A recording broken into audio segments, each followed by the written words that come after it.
All right, shall we get going? Are we on?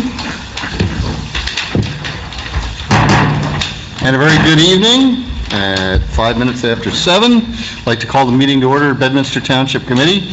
May the 7th, 2018. Our entire committee is with us here tonight.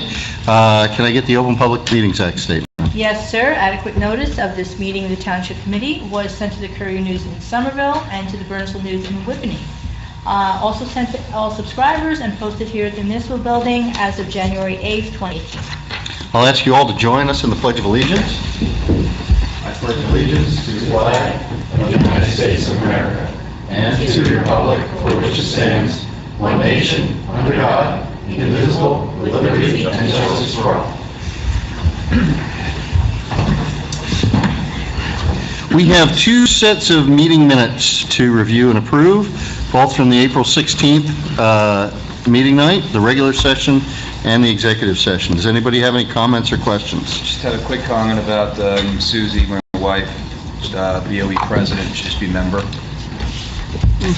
Okay. Yeah, Jeff might have a problem with that. Oh, I'm sorry. That's okay. In time. Yeah, all things in time. Any other comments or questions? If not, I'll take a motion. So moved. Second. All in favor? Aye. Thank you. Now, we have permits and raffles, and I know we have a substantive permit down at the very end, but we also have another group here, so perhaps we could move JVH up right now, if you would like to talk to us about, understand you have something for us. Sure. Please state your name. You're probably not on the video, you'll be on the audio recording. I'm Craig Sutherland, president of the Friends of the Jacobus Vanderveer House. And I'm Robin Ray, assistant treasurer. We've given out a bit of a brief update with some attachments for you to review. It gives a little bit of history on the barn project, and the intent here tonight is to give the committee a bit of an update as to where we are and what's going on with JVH, and particularly with respect to our barn in a box at the moment. We have gone through applied for several grants this year through the New Jersey Historic Commission. We have our general operating support grant, which we've been approved for. On April 20th, we applied for a project grant of $15,000 to support our colonial Christmas educational activities. And then through the Somerset County Cultural and Heritage Commission, applied for their historic preservation grant program, which is directly tied to the barn itself. Applied on April 27th, a grant of up to $325,000 for the readaptation of our Voorhees 1832 barn on the property. This is the grant that we did not receive in 2017 due to other pressing projects, according to the commission. We were advised to basically resubmit the same application for 2018. We have, of course, updated it accordingly and have submitted it. On May 3rd, we applied for a $50,000 site management grant through the New Jersey Historic Trust. This is done in conjunction with our architects, HMR Architects, and Hunter Research. HMR is to prepare the design, development, and construction documents related to the barn, and Hunter Research will do additional archaeology on the site prior to the construction. In the near future, we will also be applying for a grant for the Society of Colonial Wars, which we hope will also support the barn project. While all of these grants are important to us, the most important one is the county grant, as that one would be a catalyst for private donations to help support the project and really get it out of the box and out of the ground for that matter. As the owner of the site, we would like to thank the township for the support of the grant process. Mr. Stevenson and Ms. Sullivan have been supportive of all of that in the process, and we appreciate it. As to our trailer, as drier weather is on the way, we do intend to move it from its current location to one that is less intrusive. Hopefully sometime in the next month that will happen, and put it onto a less intrusive spot on the property. Craig, just to interrupt, your sign, was it It was a victim. Was it a victim of weather, or was it brought down intentionally, or Well, little of both? To be honest, we'd made the intention that it was time to move on and bring the sign down, and the snowstorm took care of it. The weather helped. Okay. Mother It came Nature down 2 agreed. days after we decided to take it down. It came down on its own. The House this year continues to be active with our general programming. We've hosted 7 events in 2018, again, the snow notwithstanding, ranging from participations of 5 Generals Tour to a discussion with President and Mrs. John Adams to our Colonial Tavern night. So we've got lots of activities going on and encourage everybody's participation in it. This month brings our Osborne exhibition in conjunction with the J.M. Stringer Gallery. That will be going on for the next 2 weekends. Importantly, the Friends are being honored again on May 23rd by the Somerset County Cultural and Heritage Commission in the category of History Education for our Colonial Christmas School Group Day. It's actually our 3rd award from them for our various school group programming and what have you. We've also become an accredited Blue Star Museum recently. The Blue Star Museums is a collaboration among the National Endowment for the Arts, Blue Star Families, the Department of Defense, and museums across America. Blue Star Museums have offered free admission to the nation's active duty military personnel and their families, including the National Guard and Reserve from Memorial Day through Labor Day, and we are participating in that this year. This leads us to our largest event this summer, which will be the 3rd annual Field of Honor. Truly a moving sight with 200 flags flying in the field. The flags will fly from July 2nd through July 11th. The trustees this year have agreed to cover the cost of a certain number of flags that will be available for free dedication by active duty members, reserve members, and their families. The picnic will be on Sunday, July 8th from 1 to 4 p.m. Again, all are welcome. And then this summer will be followed, of course, by our archaeology camp in conjunction with the township, which will take place in late July. So that is a brief update in terms of where we are, what we're doing, and where we're going at the moment. Can I raise one issue? I know that Please. in prior discussions about the county grant and last year, the results of it, I don't want to quote them, but I guess the paraphrase was that because you got it secured in the trailer, in the truck, that, you know, we could sort of take a back seat. Would it be helpful for us to write to the county to explain that that's not a long-term solution, that that's just short-term, and that, you know, we would like to see it get out of the box and go vertical? Would that help at all?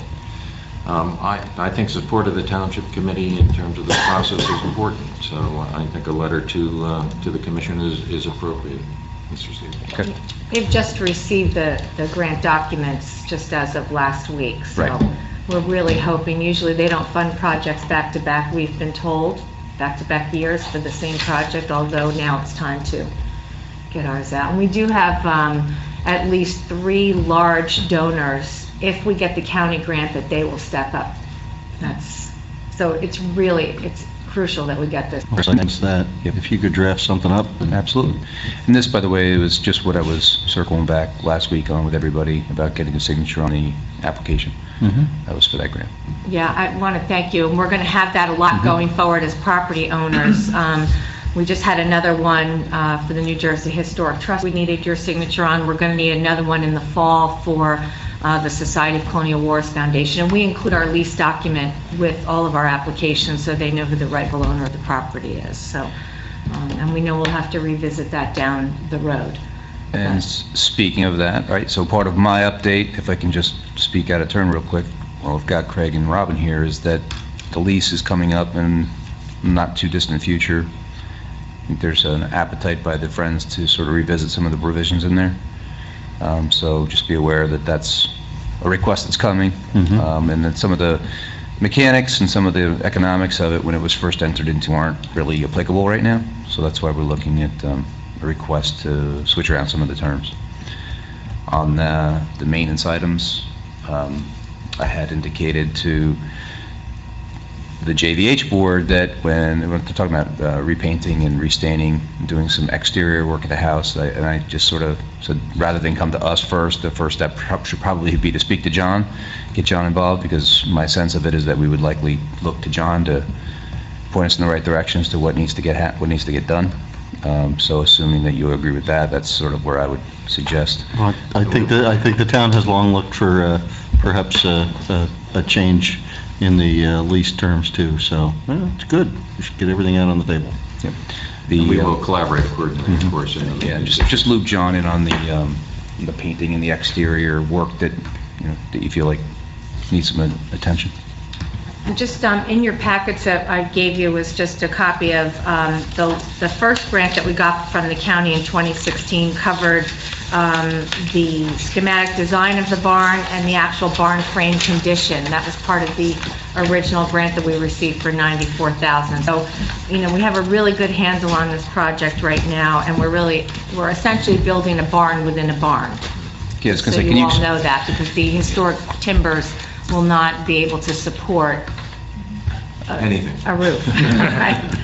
So there's a lot of repair work that's going to be done, and we're going to keep the historical integrity of the barn clean. As soon as you walk in, that's what you'll see. You won't see any modern amenities. So. I know that part of the original plan was talking about a basement area and basically significant foundation. And I think that was probably one of the larger cost drivers of it.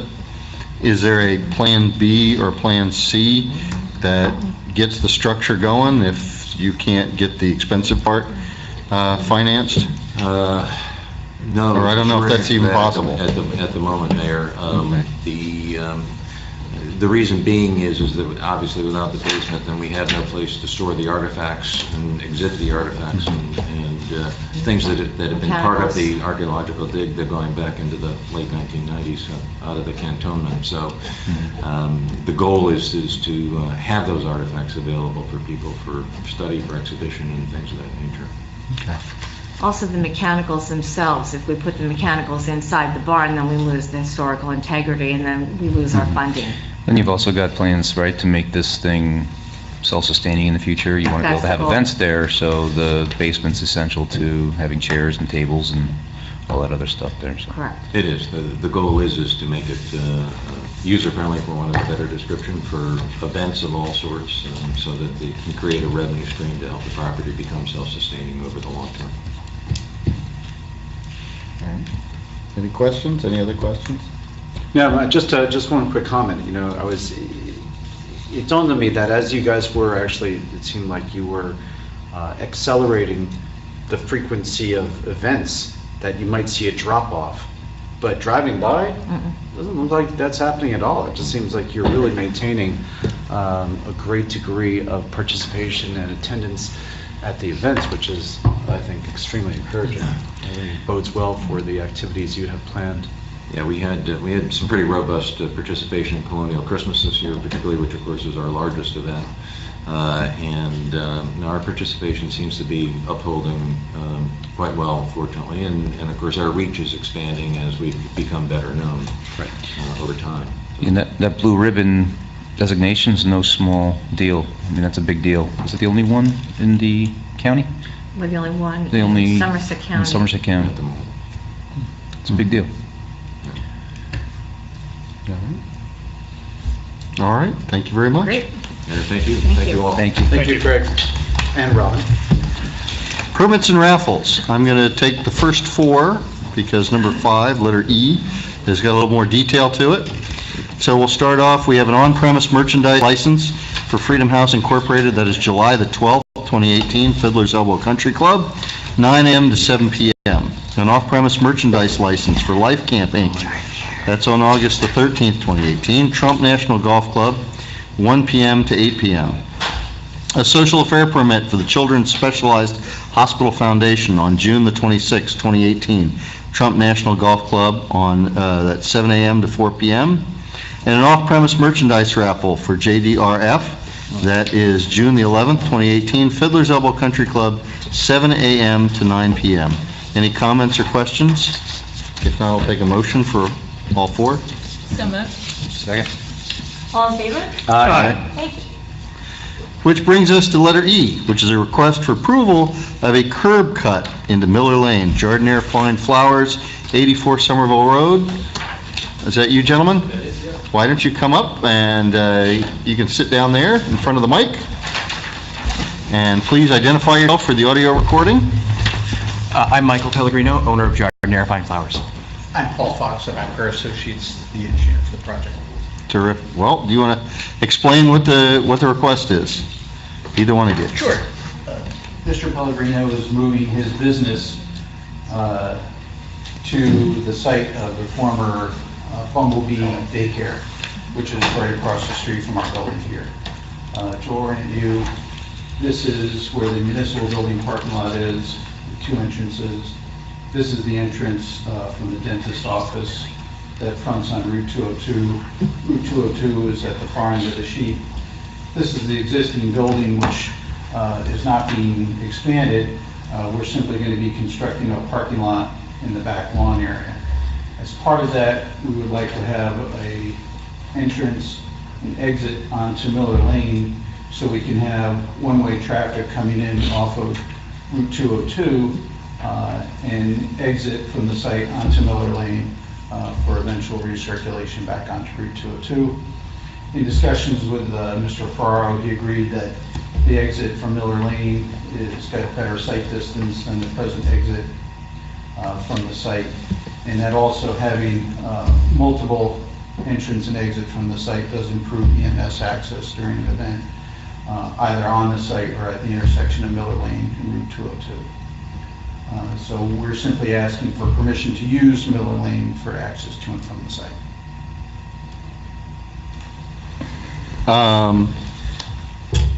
If you're coming out of that exit, and I'm just trying to pull up Google Earth also to not just get a drawing of it, but to get a view. If you're coming out of that parking lot facing Miller Lane, facing north, and what kind of sight picture do you have looking to your right? And the reason I ask is if you've got fire trucks and EMS or police cars coming rapidly up Miller Lane, is that going to turn into a blind spot, or what do we think about that? The sight distance is quite good. The tree line is actually set back quite a distance from the curb line. So when you pull up to exit onto Miller Lane, you do have sufficient sight distance. We would certainly be willing to verify that once the construction is complete. Because as I drive up Miller Lane and as I look at the Google Earth, it looks like there's a significant amount of trees. I'm not sure where's the property line? In other words, who owns that site immediately to your east? Is that us? This property here is all owned by the town. It's this. No, yeah, but the south side of Miller Lane, the same side you're on, immediately to your east or to the right of your property. All the way down here. Yeah, a lot from where your finger is This to... is the fire department. This is all part of the property that we're talking about. It's all one piece. So you own that? Absolutely. Okay. Okay. Do you own right to the curb line then, or is it just, I'm sorry? do you own to the curb line? I think that's what No, the mayor... we own, this is our property line, and the curb line is, based on the scale, is about 12 feet beyond the property line.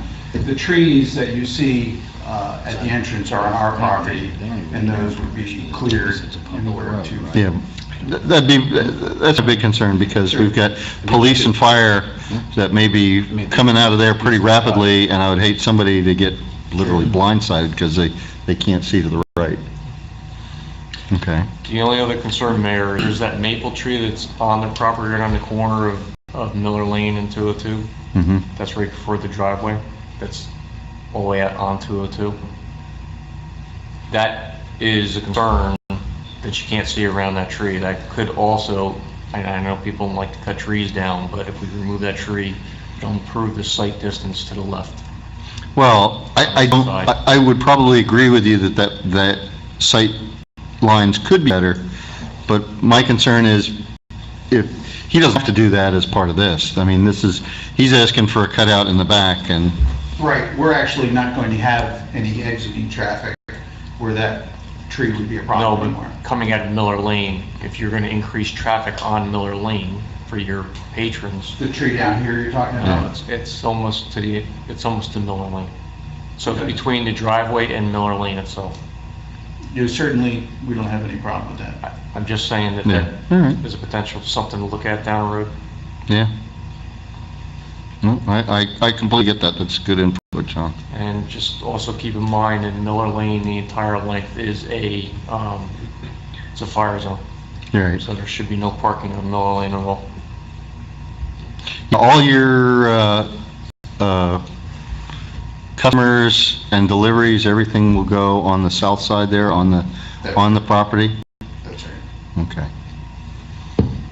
Are there any deliveries with outsized vehicles that are going to be bigger than what would fit in your parking lot? No, they would all fit in the parking lot. Okay. Got zoning board of adjustment approval? Yes. And one of the conditions was that you appear before this body with respect to the curb cut? That is correct. Okay. And did Mr. Ferrero at the time give an opinion as to the curb cut, whether he was in favor of it or not? I do have a note from Mr. Farrell saying he has no problem. Okay, 'cause I just wonder, normally they wouldn't come to us, but I was just informed they had a board approval, and apparently one of the conditions was that they did appear before us. That's correct. Okay. And we have several veterans of the land use board here on the committee anyway, so this is up your alley. Lardo asked because I was going to ask the question. You're probably figuring why are they here, right? Right, Committeeman Stevenson? This is something normally the zoning. Judy, what did Paul write? I'm gonna pass. I mean, there's a difference between I have no problem with it versus I'm in support of it. You don't have the resolution, do you? No, I don't have the resolution. Do you have the resolution? It hasn't been written yet or distributed, but Oh, all right, so you must have just recently received an approval. that's correct. Well, I just said- Last month's meeting. This email indicates that you're going to have tractor trailers parking on Miller Lane, and that's a complete no-no. Right, we No, discussed that with Mr. Ferraro and agreed that wouldn't be happening. But it's not just the parking. The mayor asked before about outsized delivery vehicles. Correct. Any delivery activities would be through vehicles that can access through the parking lot. They would not be parked out on Miller Lane. But the size of the vehicles themselves. So I mean, that's an indication of tractor trailers. Are we talking about smaller box trucks or? Box trucks, that's correct. Straight That's box what we trucks. typically get is a box truck delivery. I would just think we would want to at least have the board adopt a resolution before we acted on a condition of the resolution. Provide a little more Right. specifics rather than, I just, you're here a little bit early because I think we need the written resolution before we can act on a condition in the written resolution. so that we know We know what we're acting on. or what we're, So is the idea that it's going to be one-way traffic then on the way out? That's correct.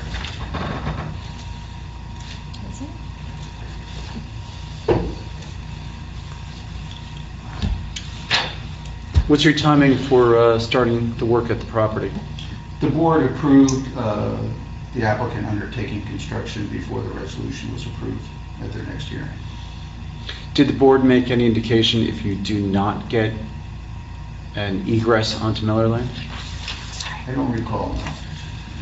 Do you have a fallback position? Would you have to go back to the board to use your entrance onto? Yes, Okay. which is existing two-way entrance. Right, it's right now. existing two-way. Approved as part of the Pee-wee daycare. This is actually a lower traffic generation than what the daycare use approved was.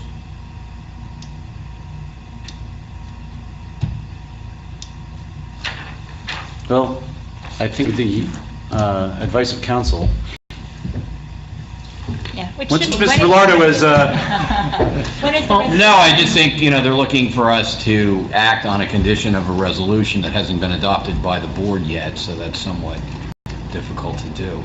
I mean, was it adopted and just not memorialized? Well, it's not written, so we have no written resolution. If we had a written resolution, we could say in accordance with conditions such and such, they're required to come to the township committee and we therefore approve, but we just don't have the written resolution adopted yet. Perhaps we can make sure that the Board of Adjustment takes it on Thursday night and finishes it up. And that will allow us to give you a final answer on the 21st of this month, which would allow you as rapid as possible, a decision by us, but also allow us to actually see what we're approving. And then I'll reach out to Mr. Collins and obtain a copy of the resolution and also check in with Mr. Ferrero, so. so Ms. Fox, you haven't seen anything from Tom Collins yet? No. Those are typically not distributed before the board sees it. Are there any other questions and concerns about it? John, do you have any other concerns? Snow plowing, anything else along those lines? Yeah, I mean, we go through here all the time. I'm not gonna be responsible, and I don't want them pushing their snow across the street into our parking lot, so they're gonna have to take care of that somehow. Because that's a one-way in, one-way out. If that's the case, they're gonna have to plow back into the parking lot. If you got any issues? No, I think it was raised, I mean, Mr. Mance had a great point about that large tree where the site picture, people are coming off, 202, 206 merging onto 202, and it's 40 miles an hour posted there. If you're going to increase the traffic flow, I mean, the frequency of accidents at the location are small. Okay. Is there any, speaking of the view shed, was there a sign approved as part of the application as well? You said shown right here. Where's that going to be on the, It's simply going to be mounted where the former Bumblebee daycare sign.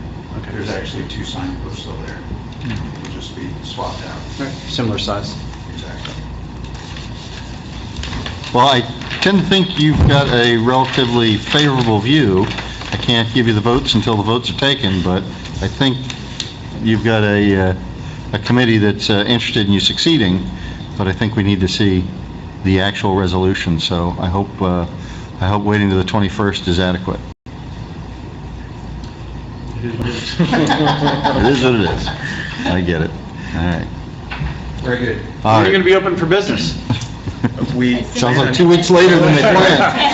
the idea is to close June 1st. Okay.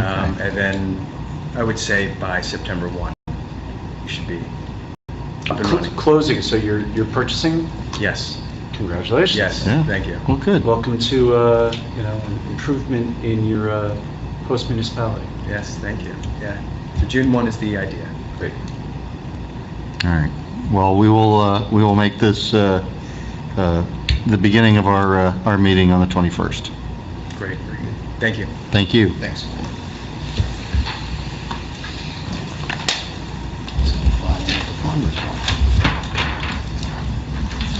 Public comments.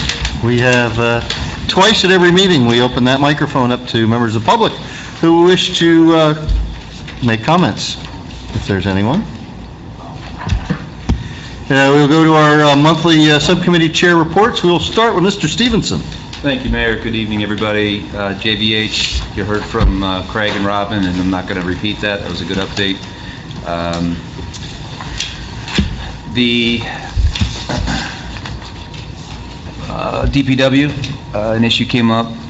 Colin and I sat down with Judy and John. One of the front loaders has acted up and gone awry. We've had some folks come in to look at it. Looks like it's a transmission problem. It's in the 18th year of its 18 to 20 year useful life. So John's gone out and pulled together some quotes for rehabbing it, and what he's getting in response is a lot of, I don't know, I'll let you know. So we looked into renting. Evidently the front loader's used on a daily basis, and it costs about $6,000 to rent for a month. A brand new one lists $240,000 or so dollars. $240,000. There's, through a co-op, the opportunity to get about 36% off, which would bring the price down to a new loader into the 150s, 140s. My math is right. And obviously, we didn't anticipate this. It's not in the current budget. I'm advised by Judy that we do have some additional money from some ordinances on prior paving projects, some money left over from prior ordinances that would pretty much cover the purchase price of a new loader without having to dip into, I mean, obviously we can't use capital money, so we would have, No, it would be capital money. Yeah, I'm sorry, it was capital money. How much have we carried forward So, from our vehicle Give you a replacement quick, plan? I didn't prepare this, but to give you a quick rundown, we have 101,500 left over from the Meadow Road project. That is our money.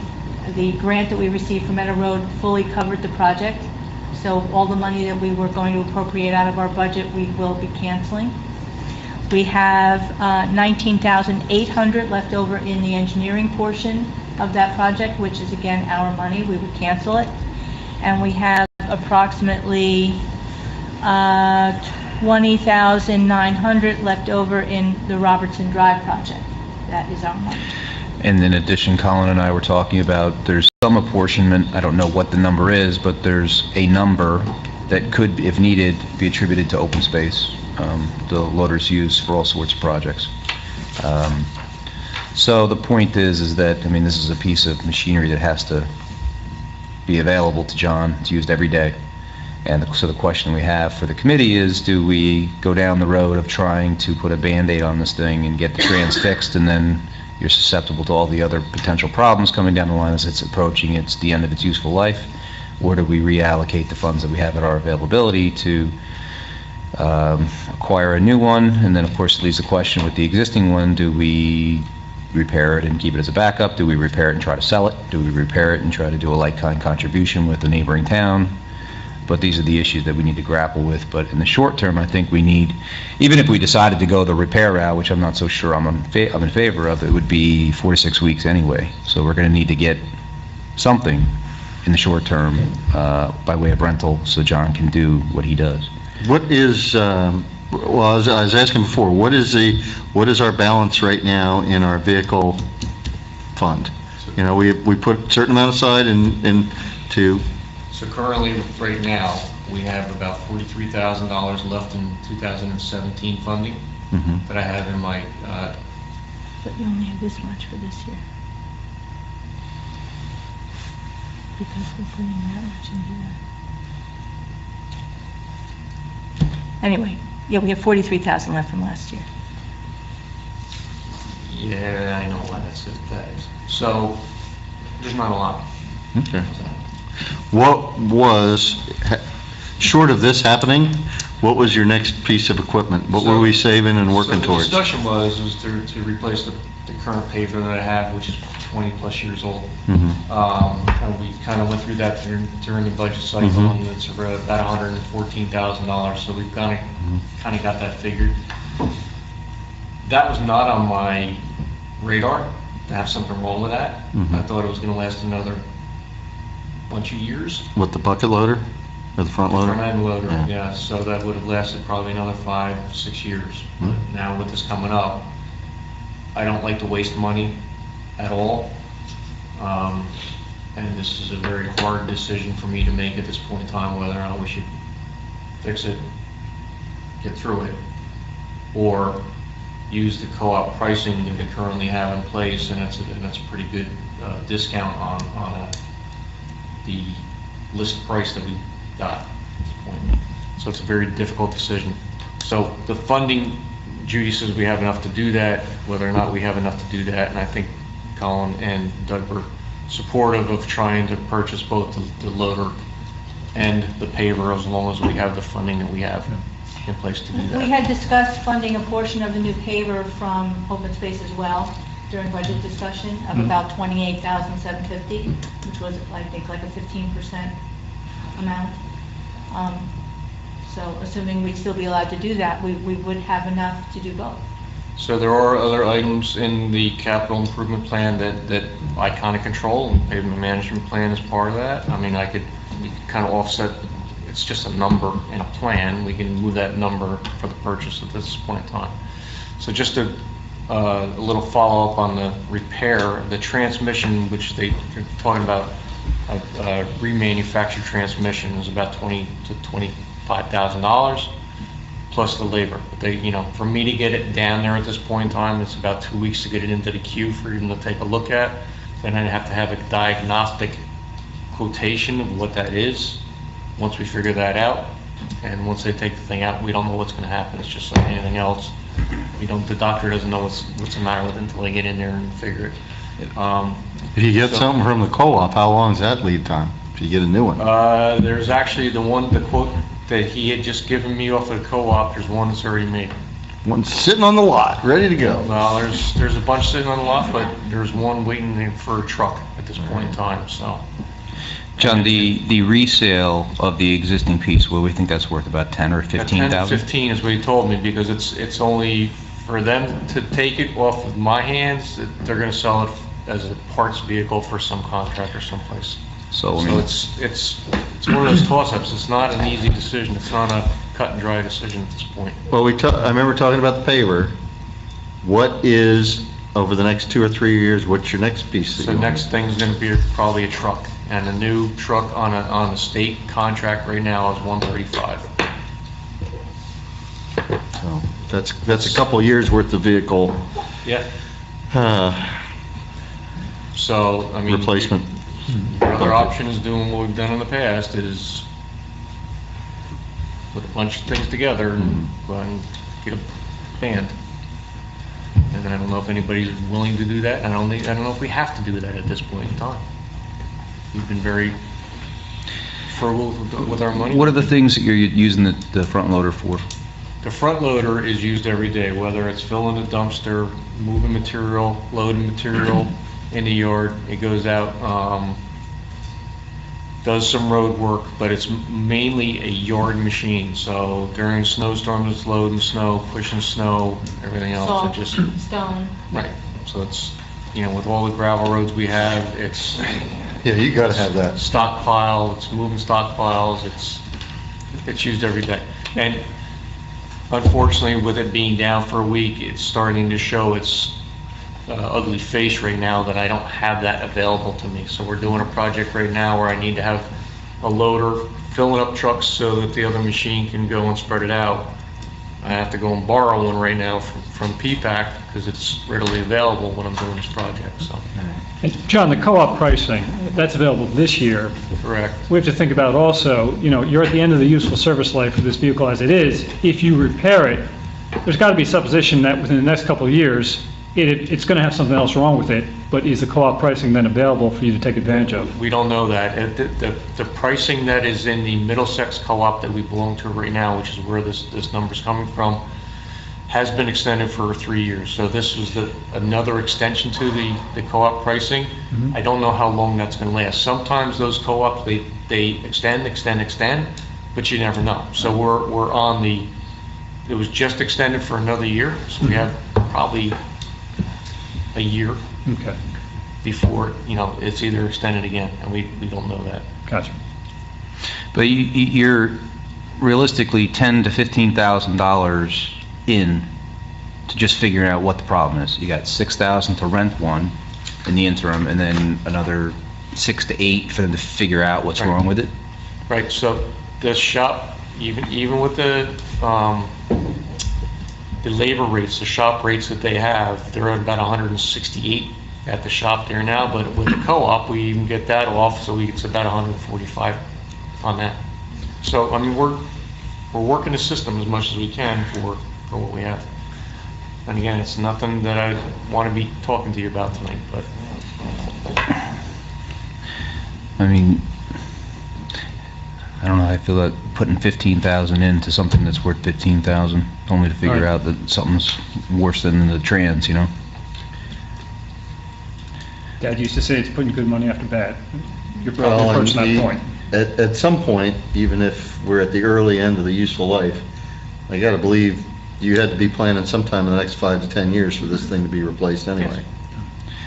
it wasn't in the short term, it was just, if we could put that money aside, yes, we could do that, but I'm always a little queasy about having everything dipping into the open space fund, because I think that becomes, Yeah, it becomes a candy jar that'll get empty pretty quick. Yeah, and then my only But- suggestion on that, it wasn't suggesting it had to come from there, I'm saying we were crunching the numbers of what was left over from the prior paving projects, both the engineering and the actual projects themselves, and we thought that maybe there was a couple $1,000s we might be short. like I said, As an emergency, this isn't something we want to use, but we have emergency capital surplus for that. Oh my goodness, we have an emergency that we need to do something for. We have extra money in the capital account that has not been appropriated that could be used for something of this nature. Your decision as to how much. So if we needed an extra 5,000 or something, we do have it. But Judy, your numbers get us pretty close to the cost. Very close. I mean, we're talking, you got 150 you kind of ran through right now, right? That you have. You're, yeah, as as we get into the summer and thunderstorms and, God forbid, hurricane season, and then into next winter, you don't want to be a town that doesn't have this piece of equipment or this piece of equipment that's reliable. Agreed. I mean, Agreed. I don't think we really have a whole lot of choice. Other than we can, take a deep breath on the paver, but, I think tonight, John's got to get himself a loader. We have, we got a little bit of time between Yeah. now and the next meeting. We can just finalize all the numbers and Yeah. we can get together and. So, go speaking through with that. Debbie Stern today, she would prepare a resolution, just anyway, aside from this Mhm. issue, she was getting ready to prepare a resolution that would cancel unused balances from our capital plan. So she would give an accounting of each, ordinance that was being canceled, and we would then cancel that back into the capital account. Then we could turn around that same evening if you wanted to and appropriate through introduce a capital ordinance for additional monies that could be just said for equipment and not specify whether it be a loader or some other piece of equipment. That money would then not be available until the second meeting for the ordinance. So that wouldn't be till the first meeting in June. Do you have money in the budget to do a rental between now and when you figure this out? Yes. And can we apply any or all that rental back to the purchase? I have to theoretically? check on that. I was told at one point during the conversation with the sales rep, he made a suggestion about that. Mhm. I asked him about it today when I met with him again, and he said no. So I have to confirm, because I don't know if it's on a piece of equipment is sitting in the lot right now, and we can get that piece of equipment, and that's gonna be it. I don't see why we couldn't do that, but I have to confirm that. Rent I mean, it would make Yeah, I would sense. I would hate to just blow $6,000 because we can't get the paperwork done. So, all right. I think you need to move forward with it. Thank you. So. That was just our monthly report from Mr. Stevens. Thanks, Doug. This is moving along. Do you have any good news? Anything else, Doug? How about the Doug Park? Dog park's been very popular. That's all I've got. All right. Mr. Hickey, I know you got something that's later on here, but we could talk about it now or then. I'll be quick, Mayor. Thank you and good evening. Two quick items. First off, Rec Committee. Our quarterly meeting was held on April 17th. The committee is in the process of prioritizing their maintenance project recommendations based on their need and projected cost. And Robin, if you want to give a couple of voiceovers on that if you'd like. Don't mean to put you on the spot, but Well, just kind of very quickly. Yeah. Just preliminarily, went through the list with John to determine what he can take care of and what he can't. There's other things that are definitely much more long-term. Right. That are not necessarily seen as immediate needs, but we kind of just tabled that for the last week or so, circle back with John. Sounds great, thank you. And then the only other thing, Mayor, is Committeewoman Santucci and I have been participating in the Somerset County Community Block Development Grant, CBDG, as opposed to CBGBs, which is the old bar in New York. We have our next meeting on Wednesday where we will make recommendations, at least as representatives of Bedminster, as to which projects should be funded. And that is all. Thank you. All right. Do we have something in here to discuss the, or is that maybe later? That's, never mind. I know when that is. Never mind. Mr. Jacobs. Okay, we will discuss farmers market later on in the meeting. And I think at the last meeting, I did a rundown of the Ag Committee, which if I did not, Taylor James is the chair of the Ag Advisory Commission, or Committee. Commission? Committee. Commission. Committee. So Taylor is already doing a great job. He's provided comments on the preservation of 2 properties in town and forwarded that information to Beth Davison and to the County Ag Board. So Taylor is already on top of things. Let's see, on April 18th, I'm sorry, is this April 18th? Maybe this was. Steve and I attended the meeting of the Bedminster Hills Housing Corporation. John, you and Edgemere are going to work out some draft language for the agreement between BHHC and the township. I was wondering if you wanted to meet Well, here. we could do with that. Ed. We could do that with Ed. There are certain elements in the agreement where money is allocated between different entities or different categories on affordable housing expenditures. I think BHHC wants to revise and make sure that it's on board with the Township Committee as to how the monies that we've allocated to them are spent. We did an adjustment earlier in the year. I think they may be looking to do another adjustment as to what monies are being utilized better than others, and so perhaps some of these can just drop off the agreement completely. And something else that came up at And see, I would need to know Yep. this committee's preferences to those allocations before I could revise it. Well, that's why I think Ed was going to talk to you first about tailoring those, and then I think at BHHC, our next meeting is June 28th. So hopefully by then, there could be a draft that BHHC could then present back to the Township Committee, and then get that agreement approved at some point right thereafter. So you may want to put a call into Ed, at least get something scheduled. BHHC also was reporting on the units that have been selling. And, we'd asked Sharon to pay some attention to the units that came off restrictions in Parkside. And those units are selling. And they're selling at rates greater than what Sharon had originally anticipated. I have some of the numbers here, and I can share them with whoever wants to see them. But it's interesting. We're going to continue to track that. To the extent that there are that there are owners out there who want to go back into restrictions, BHHC is certainly willing to entertain those discussions, but as of yet, there has not been any. Steve, I'm not sure if there's anything you want to add from the BHHC meeting. Additionally, last week, this is really through the Land Use Board, we had a joint a joint scheduled meeting of the Land Use Board and Township Committee members were invited to attend a walkthrough of the Bell Works facility in Homedale. This is really sort of consistent with the ongoing discussions regarding the master plan review and reexamination. So we had just about every member of the Land Use Board except for two. One was sick, couldn't make it. And then from the Township Committee and Master Plan Review, we had Colin, a former Homedale resident and former, AT&T frequenter of the Bell Labs facility when it was Bell Labs. And it was really remarkable.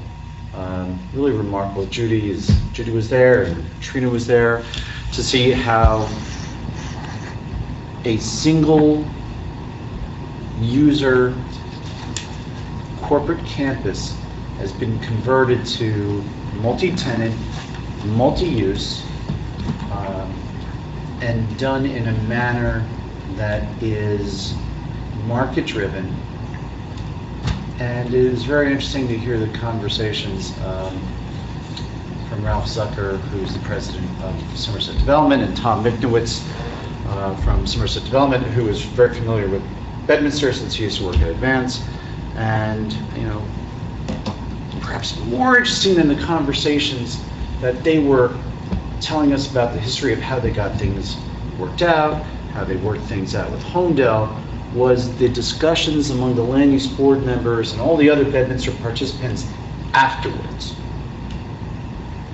And particularly coming from Colin, who knows the AT&T campus here in Bedminster, and said, yeah, you could actually see how some of those elements could be brought into town in the event, and we hope it never happens, that AT&T downsizes or does any other activity. It's just something for conversation and something to be mindful as we move forward. And one of the comments made by Ralph Zucker is, for the towns that have these large single-use facilities, you don't need to do anything drastic or reactionary, but it's good to plan ahead for the what if.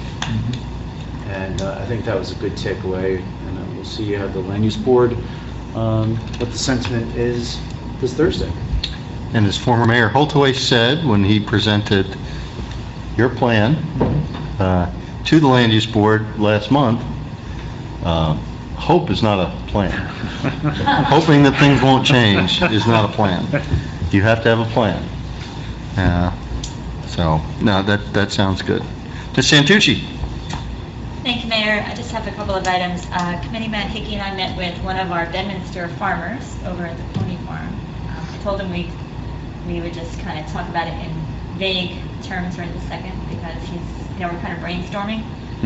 But one of the things, he is a 501c3, so one of the things we're talking about is agricultural education at the pony farm. So very excited, very enthusiastic, ready to kind of like, I'll do 5 years, right now. So, but we just need to get our final report from Mr. Mannion and go from there. But hopefully, time-wise, we'll have something in the next 30 days to go over what the particulars are. So that was very exciting. Just one other issue I wanted to bring up. Over the last, month, since it's nice out now and everybody's kind of out and about, people have kind of been mentioning to me about different signage throughout the town. I know Colin had some people come up to him. We have different signs coming out, different flags, different cardboard, different things. So I wanted to we were talking about taking a look at our ordinance just to see, what we can do, what we can't do, but at the same time supporting our business is really important to us. And we've talked about it over and over again, but more and more I'm just hearing about it. On Friday night, somebody came up to us, both Colin and I, and said, what's going on in town? And we have to find some way to have businesses draw attention to themselves, but people have just been mentioning. I don't know if anybody else has heard that as well. It has been a continuing, ongoing issue in town. The merchants always feel they don't have enough leeway in our sign ordinance. We last year, in 16, going into 17? Or in 17, we did make some revisions to the sign ordinance to allow for a little bit of growth. And of course, there's always some contentiousness going on with how those zoning laws are applied. There always seems to be, and interpreted, so, and then that's always been a struggle for our zoning officer to make sure that he is fair and sticks to the law, but also even-handed. So depending on who you talk to, you always get somebody's got a different opinion. But I think we should be listening to our merchants and looking at our ordinance and always kind of keeping an open mind and also listening to our constituents to make sure we don't go too far. Well, we try to put ourselves in the business owner's shoes because we want them to stay here in Bedminster. At the same time, we want somebody driving up and down wherever they're going to say, like, what's going on? It just seems extraordinarily busy right now. Just different new things. Every time something new comes to the market, somebody puts it up or puts it in, and we kind of have to get an idea of what may work. There are some merchants that are always kind of pushing that boundary. A little bit. And some sometimes different that on the weekends feel than that it is they're during the weekday. I can kind of tell, and we So- want them to succeed. So it's not that. It's just that you also just want. We don't want to have to. People will say to us, "Hey, can you reach out to somebody at town hall and let them know?" Just maybe we need to have a little more vigilance and driving around and kind of just take a look at what's going on and So we'll kind of reach out to each other and say, "Hey, I got a call. Can you maybe?" So we try to take care of it, and we always will. But I think we kind of have to just maybe remind the business owners, stay within what our ordinance is. Yeah, it's a balance between Mr. Price and the land use board, so making sure. But no, that's a good point, and it's something that's, like I said, it's a constant struggle, but we need to be open to I it. promise there isn't. I would mention it, just bring it Yeah, up so that absolutely. everybody kind of, can talk about it and just be aware. All right. And that's all I have. A couple of things. I probably cut Larry off, but he and I also attended the Board of Ed meeting the other night where they adopted their budget, which was a significant event. They came in less than last year. They really pulled a rabbit out of the hat, I think. So kudos to our Board of Ed. By statute, because they paid off the school, there's been a $900,000 decrease in their budget, but their operating expenses continue to be a struggle. Their workings with the Somerset Hills School District continues to be a struggle. But again, my hat's off to the Board of Education and all their members and the staff over there for coming up with what's probably the best that they could do with the circumstances. And I think the taxpayers should appreciate what they've done. So thank you to them.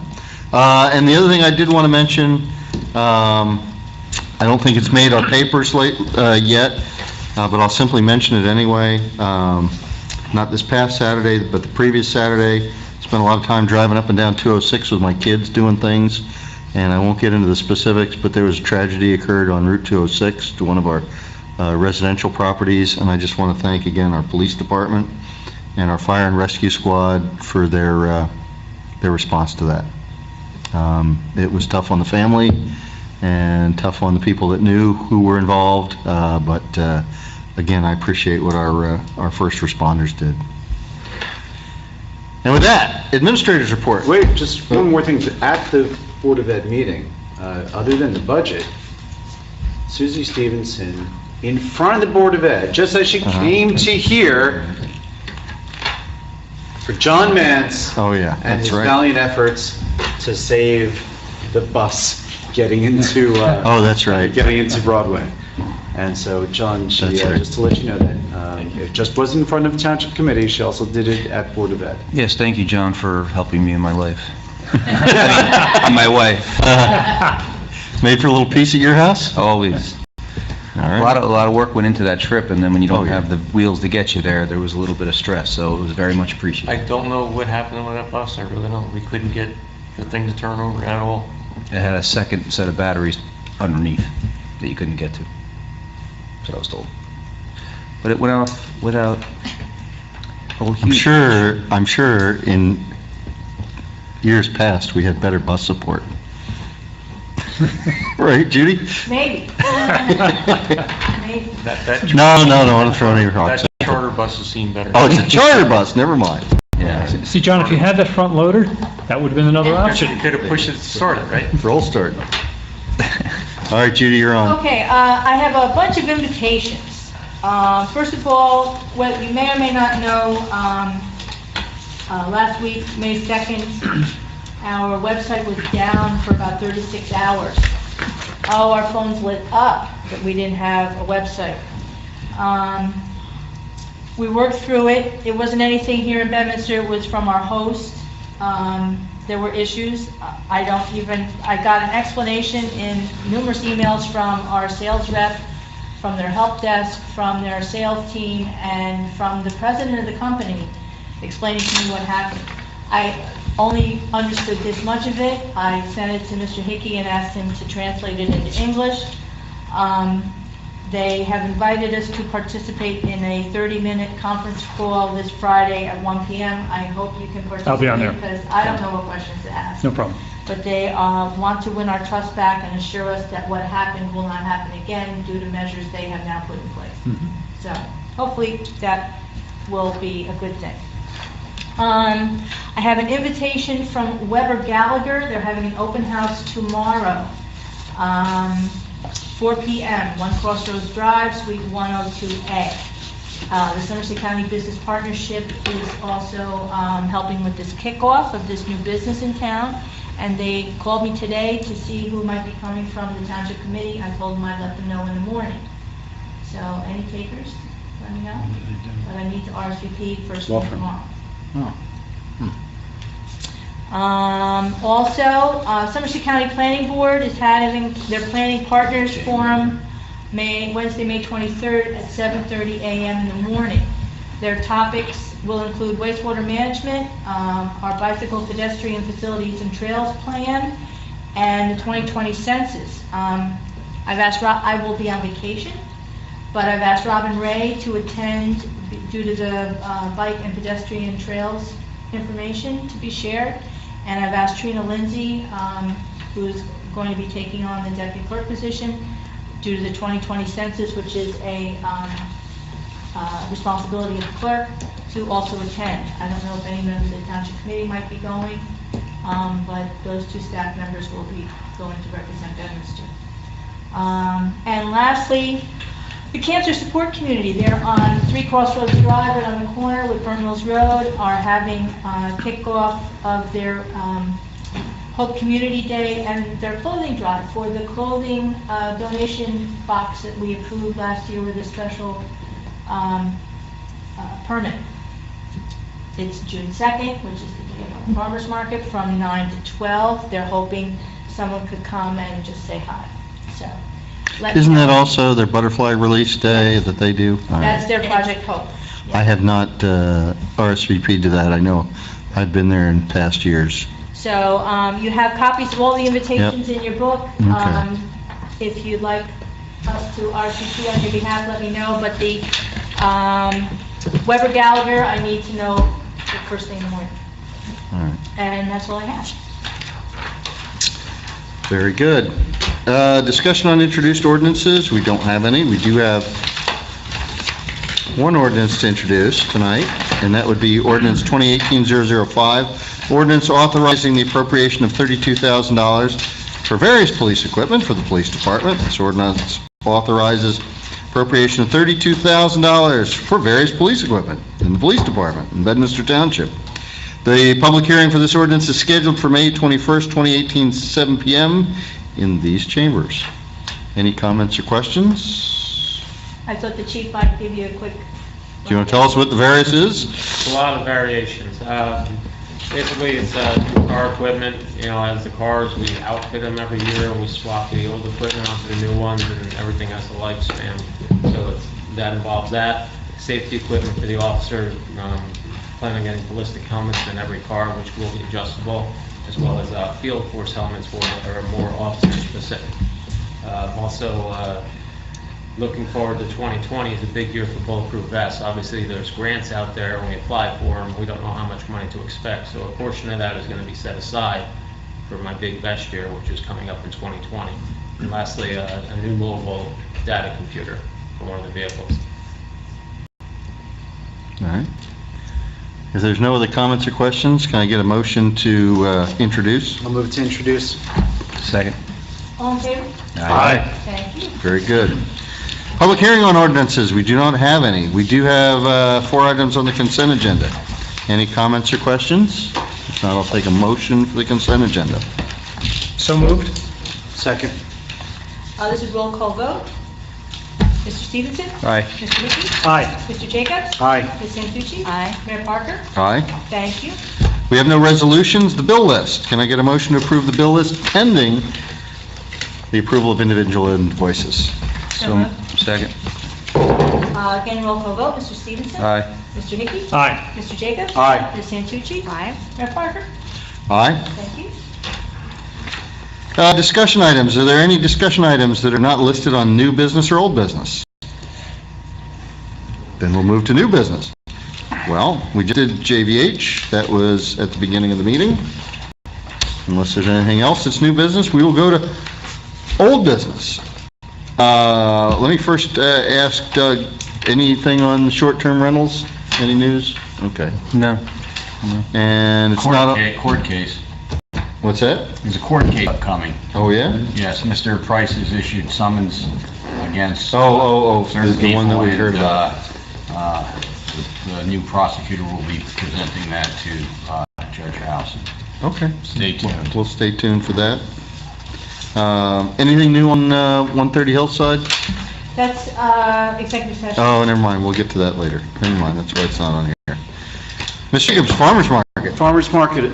So last month, other than the Ag Advisory Committee, we also had a Farmers Market meeting, or at least one, two.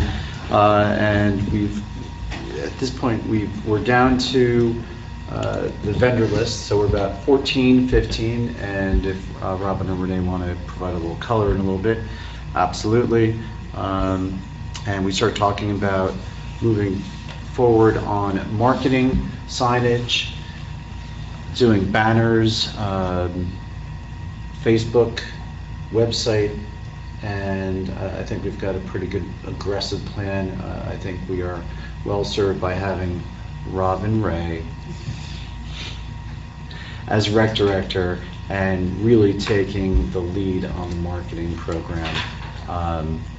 Yep, you want to bring it up here, Renee? So Robin was perusing, looking for some logos and came across one that, looks perfect for the farmer's market, and we're using that, and we're going to use that on materials, and Judy and Robin have worked out. Yeah, our bags that we'll have that logo on it. So this logo will be on bags that Judy is using I forget the grant, was it a Clean Communities grant? Partly. So part of a Clean Communities grant to purchase 200 bags that will be available at the farmer's market on June 2nd, on kickoff day, and available for everyone to come out there.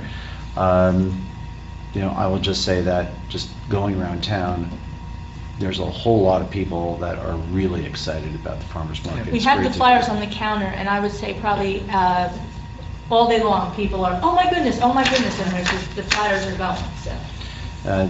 Robin drafted a draft press release to go out, and I promise I'll get comments to you tomorrow on that. And Natalia should too. She's Right. good at that. And so, Robin or Renee, if you want to come up, if you want to add any more color, if you want to run down the list of who's attending, I think we've done that before. But if there's any updates you want to provide? Just to get quick. Well, we're still at 14 vendors. The biggest one we have is all Steve vendors, which is a big deal.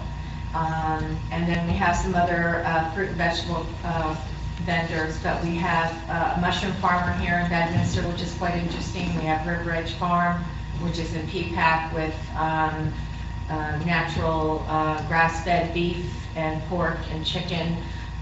Grigstown, we're still waiting for them to actually sign the dotted line, but if there's 14, it would be 15 with Grigstown. We have some natural wool fibers, people that are coming. We have a woman who'd like to come and sell produce bags so you put your groceries in when you're shopping.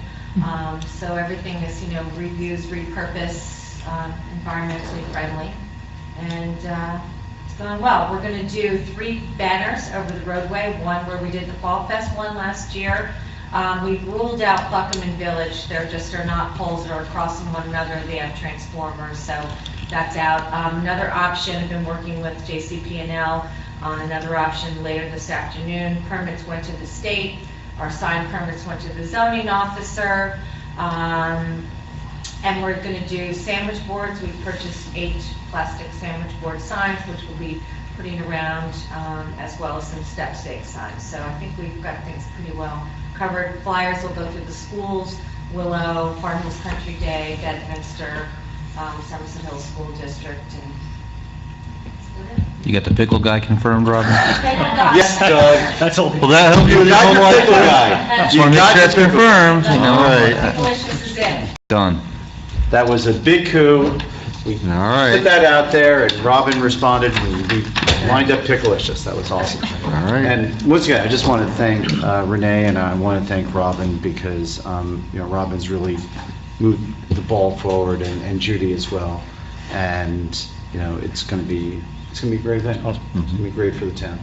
And Larry, just to echo one of your comments from before, you and I have both posted on Facebooks at various times about the farmer's market, instantaneous reaction, Oh, a yeah. ton of likes. Right. So people are excited, which is half the battle sometimes. It's also interesting, hearing Craig and Robin earlier talk about JVH, and to some extent, I think a lot of towns, and really the county and the state as well, there's public property out there. And to make folks aware of the public use and access to this area, it's something that's called activation, right? So you're activating the public land that we have. And by promoting the farmer's market, and although originally my plan was to have it at the bottom of Hills Drive, this is a great opportunity. But it's also at the crossroads of our hike and bike network. So folks from the hills can walk, and I hope they do, and folks from Clucas Brook can walk down. And if you're coming off of Burnt Mills, a little bit of a hike, but you can do that as well. You can come down from the village behind the school. Exactly. So there's a heck of opportunity to use the farmers market and really not just promote the farmers market itself, but also promote the use of our trail system and our parks. We are working on a walkability map with Paul Ferrero. I'm putting something together that shows, you know, like when you go on vacation, those blown up maps where it shows like the library, you know, the church, the school. So it'll be a little bit large, more user-friendly map that'll show you how to get to all the different points. So, and the shop at Mr. Carvey, we can promote that at the event as well. Great. All right. Thank you, Robin. Thank you, Larry. Awesome. All right. Thank you all. Which brings us to our second and final installment of public comments. Any member of the public wishes to opine? Don't see anybody out there. So let's look at Township Committee comments. Mr. Stevens. Just be really quick, Mayor, and I'm not one to meddle in others' affairs, but can we have someone in town take a look at the property next to Quick Check about like the tree that's now in full bloom on the ground? I mean, So I did approach that with fire official, and they can't do anything about it. okay. We can have the, The property owner has been notified. has been notified. Okay. And they refuse, they aren't gonna take care of it, They're happy with it there? apparently. not. Notified of what? What was the notification? That the tree could potentially be Fire hazard or? not a fire hazard, but if the house does catch on fire, there's no way for the We fire can't trucks get to to get it. there. Because I think we did talk about an ordinance that we have that talks about how you can't really, litter on your own property or do something to your own property. So we might be able to use that ordinance to just kind of say, hey, if you don't. Yeah, the property owner is in the process of putting together an application for the land use board for that property. Now, I'm not suggesting for a second that this house is a zombie house by any stretch, but do we have a zombie ordinance? That was something that was kicked around a little bit, but it's not gone We don't have it? forward yet. No. But probably still viable, a viable thing for this body to take on. Go ahead. We have a couple zombies that are Yeah. coming back to life on our street, I believe, Yeah. which is good, but it's been a long time. But a lot of time it's good to see some improvement. Some movement. Good put. Mr. Hickey, Mayor, thank you, no comments. Mr. Jacobs. Just an observation on the hike and bike trail on Saturday morning. I think some of you folks have already seen the post that I put on there. Coyote. Yeah. So the coyote where I saw it was between the dog park and Tar Heel Kennel. Actually, it was right behind Tar Heel Kennel. So just He's just anyone looking out for there? friends. Looking for friends. Or something to Dog eat. park. Dog park in the kennel. Kennel? But just something Hey, to be he's doing mindful one of these, of. hey.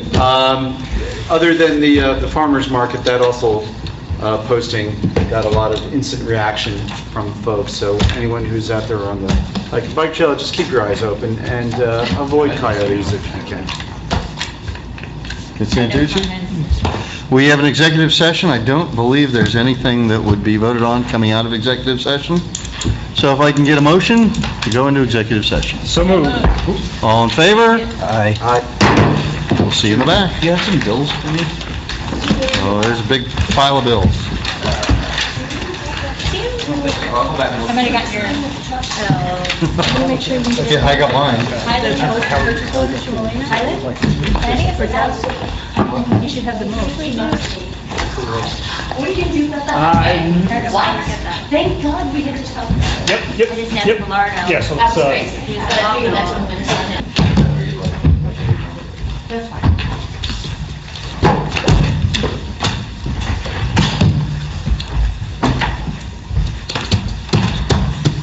Are we back on?